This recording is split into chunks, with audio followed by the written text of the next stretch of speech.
After serving as an apprentice in his youth on the ship of the pirate king, Goldie Roger, on his legendary voyage to conquer the Grand Line, Shanks is now one of the most powerful and feared pirates in the world of One Piece. His stature among the four emperors, the sway he holds over those navigating the seas, and the bargaining power he holds when dealing with the world government reflects the strides he has made since. In many ways, Shanks' actions have helped to cement the importance of Roger's final act, that of inspiring a whole new generation of pirates to take to the seas in search of his mythical treasure. Shanks has also, without a doubt, been one of the most influential figures in Luffy's life, from gifting him with Roger's straw hat, to saving from the Sea King and losing an arm in the process. He has indirectly acted as a mentor and father figure. Additionally, his strength, beliefs, and approach to being a pirate have all exerted a considerable impact on Luffy's own values. With the final saga of One Piece now underway, teasing a host of exciting encounters between some of the most powerful people currently roaming the seas, here is a look at how Shanks has fulfilled the wishes of his former captain at every step along his journey.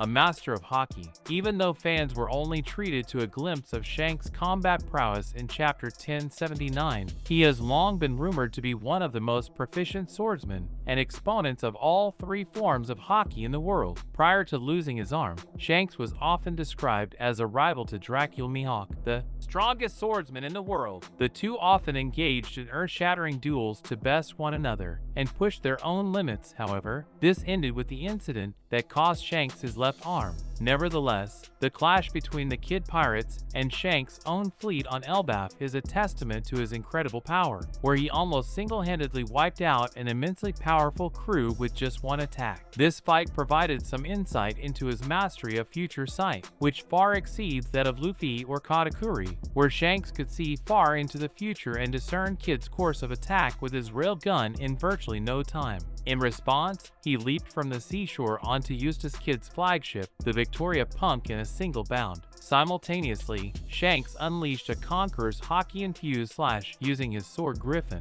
that easily overwhelmed Kid, Killer, and most of the crew. Shanks has also demonstrated the ability to project his will and hockey over great distances, like in his exchange with Admiral Ryokugyu off the shores of Wano. He can also control his own presence and prevent other future sight users from seeing into the future, or hold back Akainu's magma-infused punches at Marineford with armament hockey. Like in Roger and his crew, none of the red hair pirates make use of devil fruits in combat. Both Roger and Shanks are among the select few pirates able to imbue their blades with Conqueror's hockey. Even the name of the attack used by Shanks against Kid, Divine Departure, is identical to that used by Roger against Odin. Among the many similarities in fighting style between the Pirate King and his apprentice, carrying Roger's will into the new era. For the most part, Shanks' carefree demeanor and love for merrymaking bear a lot of similarities to both Luffy and Roger. It is no secret that the captain of the Red Hair Pirates had a fairly close relationship with the Pirate King,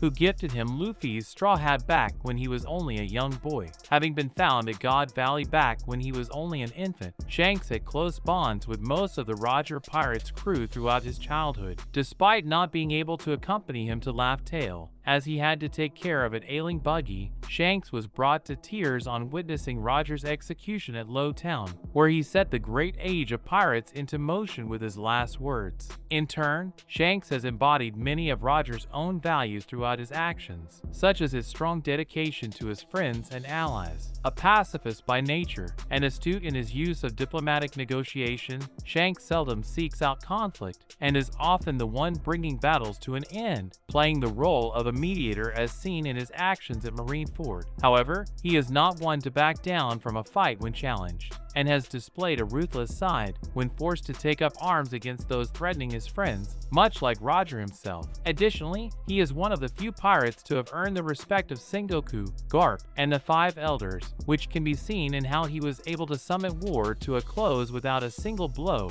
using only his words, and in his success in gaining an audience with the highest authority of Mary Joyce. This also bears parallels to the respect many of the Marines, such as Garp and Sengoku, had for Roger, even if he was one of their biggest adversaries. Orchestrating the return of Joy Boy, having come into possession of the Goma Goma no Mi, now revealed to be the Hito Hito no Mi model, Nika, Shanks was a key player in arranging the second coming of Joy Boy, now revealed to be Luffy himself. In the midst of the raid on Onigashima, in the climax of the Wano arc, Who's Who, one of the Beast pirates Tobirapo, revealed that Shanks was the one responsible for stealing the legendary devil fruit from the world government. Who's Who was the CP9 agent in charge of guarding the fruit, as it was being transported aboard a Navy vessel, and his failure to secure it resulted in his arrest and imprisonment. While it is still yet to be explained whether Shanks was aware of the fruit's true nature, innately tied to the fabled figure of the sun god Nika, he played perhaps the most significant role in getting it into the hands of Luffy. Furthermore, by saving Luffy from the Sea King and encouraging him to become a strong pirate, one who would command respect in the manner that he himself does, Shanks set the boy who would one day change the world on the right track. His true motives and allegiances may remain a little unclear at the moment, but there is no doubt that Shanks deserves a great deal of credit for shepherding the journey of the future Pirate King, paving the way for him to claim the One Piece and succeed where the Joy Boy of the Void Century could not, just as Roger intended. And in other news, One Piece, how Kuzan joined the Blackbeard Pirates, explained. Kuzan is a very memorable character in One Piece who was introduced to the fans before the 2-year time skip for the very first time. Making his debut during the Water 7 saga, Kuzan was revealed to be an admiral of the Navy. It was through him that it was made known to the fans that the admirals are actually the greatest military force when it comes to the Navy. He played a significant role in the backstory of Nico Robin and, later on, also took part in the Paramount War. Among the 3 animals that were introduced before the time skip, Kuzan was the most likable one by far, and fans certainly grew an attachment to him, especially since he saved Robin. After the 2-year time skip in One Piece, Kuzan has now joined the Blackbeard Pirates and is the 10th Titanic captain of the crew. His journey leading up to this pirate crew has been long and quite interesting. Kuzan and Sakazuki. Kuzan and Sakazuki were raised through the ranks of the Navy together, and, as such, there was a certain level of friendship between the two. Even during their time as vice admirals, it was pretty clear that they had very different ideas of what justice was. Kuzan believed in lazy justice, and his version of justice was very different from Sakazuki's absolute justice. Whereas Sakazuki would kill and do the worst of things in the name of justice, Kuzan would think twice before acting. After the Paramount War, Kuzan and Sakazuki were both recommended for the position of Fleet Admiral. Sengoku, the former Fleet Admiral, recommended Kuzan. Meanwhile, a lot of support within the Navy was also building up for Sakazuki. Eventually, this led to a duel between the two friends on the island of Punk Hazard. The duel ended after 10 days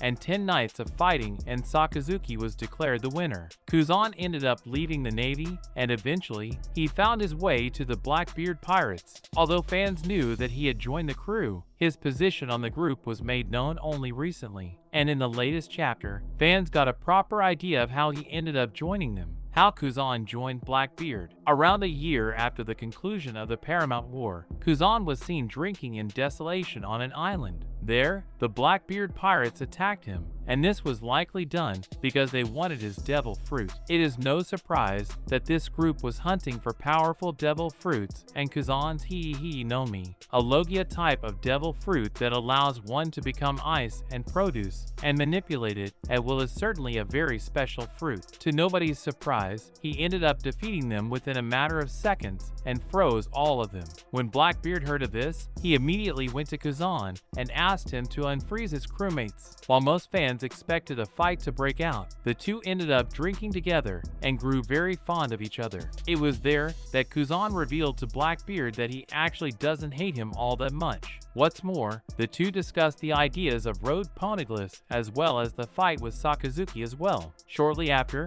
the Blackbeard Pirates tried to discuss stealing his devil fruit again, and that is precisely when Kuzan ended up freezing some of them once more. Blackbeard, instead of fighting him, proposed that he joined his crew. Kuzan told him that he did not think of himself as a pirate and that he would never join them. However, Blackbeard told him that they only need to have similar interests as pirates and not necessarily get along well. Kuzan as the 10th Titanic captain. Soon after, Kuzan was seen joining the Blackbeard crew. Over the course of years, he then became an important member of the group and is currently serving as a member of the 10 Titanic captains of the Blackbeard pirates. The 10 Titanic captains are powerful commanders under Blackbeard who are responsible for guarding the admiral of the crew, Teach himself. When it comes to strength, Kuzan is easily the strongest of the lot as he is a former Marine admiral who even managed to fight Akainu for 10 days. As a member of the Blackbeard pirates, he has been a part of several operations. Recently, he was sent to Whole Cake Island where he ended up kidnapping Pudding and possibly even taking a rubbing of the road poneglyph there. Furthermore, more recently, he was seen stopping Kobe from escaping from the pirate island. When Garp came to his rescue, Kuzan interfered and ended up freezing Hibari.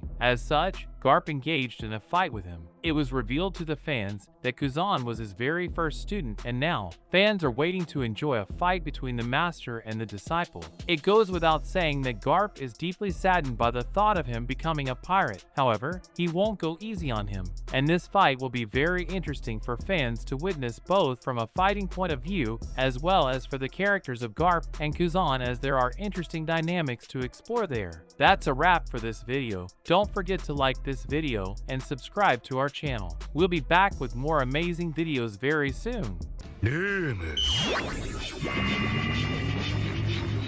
この能力